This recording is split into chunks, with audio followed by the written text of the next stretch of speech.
BayTony Quarta from Spatial Networks.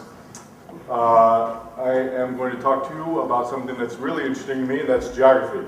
So I think geography is the science of everything, and you may be saying, yeah, but so what? What is geography? Well, usually it's a study of the planet Earth, but when we look at it more in an abstract sense, it's the spatial relationship between different things. So it could be stars, or it could be neutrons and protons, but luckily for us, the Earth and the Moon fall between those two things. So really, it is the science of everything, everything from religion and language, and we'll give some examples here in a minute, but we've seen at least 4 different presentations tonight that talk about maps. We started off with maps. There's been a couple of maps in between. So I think there's a trend going on here, and I'm glad to see that. So geography and economics, what do we get? We get socioeconomics. So finding where the next Starbucks is going to be, where you're going to buy a house, how much can you afford. So you can't do economics without geography. When we talk about politics, right, we have a problem with that in Florida. Elections are a bit of a challenge for us. Where are the voting stations? Where are the voting districts? That's called gerrymandering, and the one in power gets to decide where you go vote. You can't do that. History, and apologies to any historians in the room, but I like to refer to that as temporal geography. There's a lot of facts in history, but they're really not as powerful as they could be unless you have a map, unless you know where that thing was. So when we talk about culture, we heard a little bit about that earlier. Religion, language, customs, society study, that's kind of anthropology, but really it's culture with an underlying geographic theme. Food, I like to eat. I'm sure everybody in the room likes to eat. It's kind of important, but that's not what I'm talking about.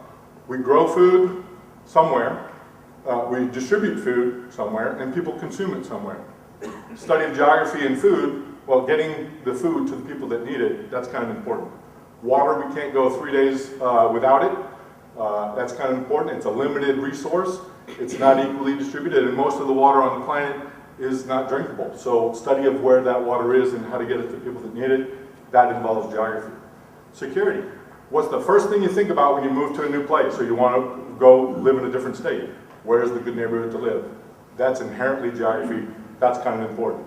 So there might be some aspect of this presentation, this talk, that you're kind of getting an idea about what I think about geography, that it's pretty central to everything we do.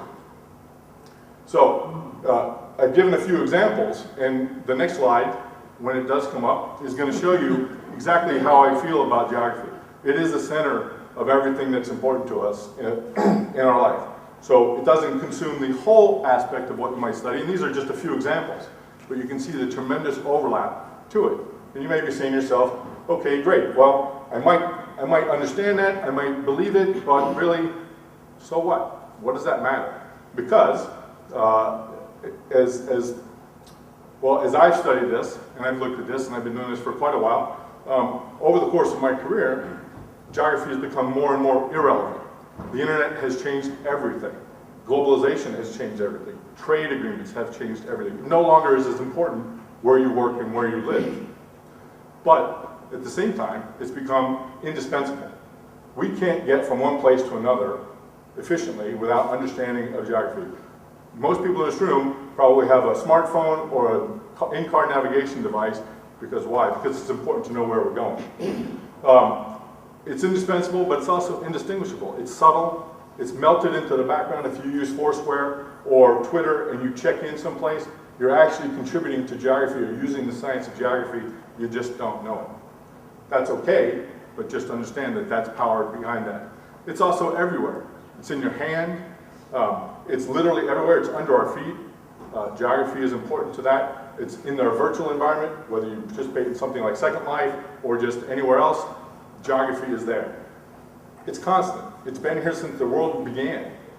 It's literally under our feet. The physical world, the cultural world, all of that is there, so it's a constant. Even if we don't understand and appreciate it perfectly, it's still there. It's a constant thing. So the way I feel about it is that the human experience is defined by geography. That may be something that may take people by surprise or feel it's a little bit bold statement, but I would challenge you to try to point to an aspect of your life or your human experience, where you grew up, where you were born, where you go to work, where you travel on vacation, that does not involve geography. So don't just take my word for it. Ask yourself, what does geography mean to you? Thanks.